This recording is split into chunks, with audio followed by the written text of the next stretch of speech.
এবার আমরা হাঁটুর নিচেই মারবো, আমাদের ডাইরেক্ট পুলিশে বলে গেছে, সব কিছু শুনে মিলে যে দারোগা আছে সব বলেছে আপনারা ভুল করেছে, আপনার মাথার না এসে না যে মারতে তো ওদের এত এত ব্যবহার খারাপ। আমরা জাস্ট 3টে দিন গেলাম, তা আমাদের মূল্যায়ন করলো না, এদের মারতে হাঁটুর নিচের থেকে, কথা বুঝতে পেরেছেন? তাহলে দেখা যাচ্ছে মার সিস্টেম কিন্তু আমাকে পুলিশই হয়ে গেছে। তো আবার এ কথা আমরা পুলিশ, আমরা কিন্তু একজন আসামিকে মারেন এ কথা আমরা বলতে পারি না। আমার আজকে কোনজনই বলছিল, আমি 3টে দিন গেলাম, আমি যে একটা পুলিশ, আমি একটা আইনের লোক, আমার একটা সম্মান আছে না, সেও সম্মানটা তো আমার দেয়নি। আপনি আমার কথা বিশ্বাস নেই, মিজান ভাইকে শোনেন যে আসলে যাই কী দেখি বলেন না ভাই, তাহলে বুঝতে পারবেন। আর মিজান ভাইরই তাই ওই রকম মানে আসে যাইয়ে বললো যে আমরা কোনো হাজিরি দিতে পারবো না, আমরা ফাইতে যেতে পারবো না, আপনি তা পালন করেন গিয়ে। ও তো আমার নিজের লোক, আমার পাশাপাশি বাড়ি, আমার বাবার সঙ্গে আমার বাবা সঙ্গে ওই দাদু হইতো, তাহলে তুই আমার একবার বলতে পারিস না যে মেয়ে দিছি তুই ওই যাবি এই মারামারি ডেকান করলি, তা না করে তুই ওই ইন্ধন যুগাচ্ছিস। কথা বলেছো, আমি যে কথাগুলো বলেছি তা আপনি যে আপনার বাড়ি কোন জায়গা ঠিক নেই, আপনি এই গ্রামে জামাই, তা আপনি আমার কাছে গেছেন যাচ্ছে টাকা এই কাজ করছে আপনারা মিটিয়ে নেন। আপনি আমার কদিন বলেছেন, যে কদিন ফোন করেছেন এখনো পর্যন্ত আমারও সেই কদিন ফোন করেছেন, সেই কদিনই কিন্তু আপনি আমার বলেছেন যে আসলে এই কেসটা মিটিয়ে নেন। আপনি কোনো না বলেছেন যে কেস করো, ইয়ান করো, টান করো, আমার কিন্তু উস্কানিমূলক কোনো কথাবার্তা বলেননি। তাহলে আপনার কথা কেন মনে করতেছে যে ওই লোকটা না আসলে একটা লোক? আপনার কথা আমি সবারই বলেছে যে ভাই আমার এইভাবে বলেছে, এইভাবে ভাই বলেছে, তাহলে আসলে ইয়ে আর ওই লোকটার কথা খারাপ বলতিস কেন? ও ইন্ধন যুগ আছে, মানে মানুষকে কীভাবে পরিবর্তনে ফেলতে হবে। আমি আপনার বলি কালকে যদি কোনো ফয়সালা না হয়, যদি 50,000 টাকা জরিমানা করে, কথা বুঝেছেন, এটা আমরা খুলে বললাম, তাহলে আমরা কেস মেটাবো না। ওখানে বলে দেবেন ডাইরেক্ট আমরা কোনো কেস কাজ মিটেমিটি করবো না। হ্যাঁ, ওই টাকা আমি ডাইরেক্ট ইনভেস্ট করবো করে, আমার 50,000 টাকা 10 লাখ টাকা করে হয়ে যাবে। আমার কথা বুঝেছেন? আমি এই কথা বলেছি, যারা করে না ও থাকবে না গ্রামে, তোমার গায়া দিলেই তোমরা মরে যাবা, কিচ্ছু করতে পারবে না।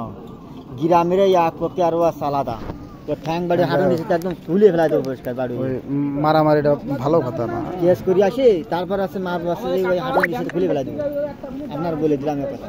তারপর আছে যে ও ফাঁসি তার পাবে না, মারি না ফেলাতে ফাঁসি নেই, জেল 5 বছর হবে, তো কেসের সাজা কম। বললো যে হ্যাঁ ঠিক আছে, তো 1-2 মাস জেল হতে পারে, তা জেল হোক, জেল হলেও জেল খাটলে কিন্তু আপনার কোনো সমস্যা নেই।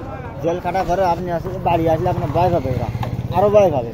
কিন্তু সেই বিষয়টা দেখা যাচ্ছে কি ভাই, মারামারি কিন্তু ওরা যে পরিবেশে করে ফেলেছে না, তা আপনার বলি ওরা আজও কালও ওরা মারার সিস্টেম কিন্তু এখন মানুষ জানিয়ে গেছে, ওদের আর হাঁটুর উপরে মারবে না। কেস তুই কত করবি ভাই, আমার কথা বুঝতে পারছেন? ও কেসও কত করবে, হাঁটুর তুই মানে ওই উঠিয়ে দাঁড়াতে পারবে না, এর ভিতরে ওই যে পাঁচ যে হাড়গুলো না কুচে কুচে যাবে, ডাক্তার ফিরে দেবে। এই কথা আপনার রাত্রিকালে বলে রাখলাম, এই কাজ কিন্তু হবে। তা আপনার ওখানে ফাঁসি যদি হয়ে যায় বুঝছেন, কারণ আমরা তো মাথায় মারবো না, আপনার বলে দিলাম আমরা মাথায় আর মারবো না। 5 বছর হলে কী হবে, জেল খাটলে কী হয়? ওখানে কি গরু ছাগল যায়, মানুষ যায় না? তাহলে ও ভয় দেখাতে যে হাজার জ্বালালে ভয় দেখাচ্ছে, ওরে বাপ আর এ কেস যাচ্ছে 10 বছর জেল, 5 বছর জেল হবে, গুড়া ডিমা মানে কী আছে কালারে কাজটা। কতদিন ধৈর্য ধরেছি, 1 মাস হয়ে যাচ্ছে, কিন্তু 1-1.5 মাস হতে যাচ্ছে, ধৈর্য ধরে পড়ে গেছি। আমার গ্রামবাসীরা সবাই আমার কাছে তোমার জন্য আমাকে জেল কাটতে হবে। আমি বলছি না, জেল খাটা লাগবে না, দেখি একটা লাইন করি কোন বিষয় কি যাই, এতে করে কিন্তু আমার আসলে আর্থিকভাবে আমি গ্রামবাসীদের সঙ্গে মনোমালিন্য ভিতরে শিখছি। তবে কথাগুলি দেখেন, যদি কিছু সুরা করতে পারেন আর যদি না খেতে পারে, ও কিন্তু বিশাল বিপদে পড়ে যাবে। তাও আপনার বলে দিলাম আমি রাত্রিবেলায়, ও যে কথা বলেছ না যে গাবার ডাঙ্গা চলে যেতে জাতীয় ভাবে, তাই ওই বাড়িতে বেরোয়ার ভাত থাকবে না। সব কলকারি কিন্তু আমার হাতে আছে এখনো। ও যে কেসগুলো চালাচ্ছে, সব কেসে যদি আমি এখনই মুভ দিই যে আমি কেসে আছে যে চালাবো না, সব প্রতিদিন কেসে যে কেসগুলো আছে প্রত্যেকদিন যাই কই আসবো, আমার জামায় কিন্তু কিছু নেই। ও শুধু ওই জামাই ছাড়া আমার জামায় কিন্তু একটা জমি নেই। ওই প্রত্যেকটা সবাই যে যাই কই আসবো যে আমরা ওই জমির পরে কোনো দায় দেবে নেই, সেটার দিন সব যাই হাজির হয়ে যাবো। যেদিন কই দেবো, যেদিন যে কোর্ট আছে তোরা আমাকে কবি আমরা যাই না দাবি দিয়ে আসবো, ওর জমি প্রত্যেকটা জমি যেগুলো জমি মামলা চালাতে প্রতিটা জমি চলে যাবে, প্রতিটা জমি চলে যাবে। আপনি হিসেব করে দেখেন ভাই, আমার কাছে যে অস্ত্র আছে, এই অস্ত্র কিন্তু আমি ব্যবহার করতে চাইনি। আমি না, আমার ব্যয় আজকে চলে গেলেই দেখা গেলো আমার জামার কিছু নেই, আজকে একদিনকে মিটম্যাট হয়ে যাবে, সেদিনকে আমার গালাগালি দেবে। এর যদি লাইন না করতে পারেন তা কালকে দিন আমার ওই যে রায় এখানে রায় যা দেবে তারপরে 50,000 টাকা জরিমানা করলে দিতে পারবো না।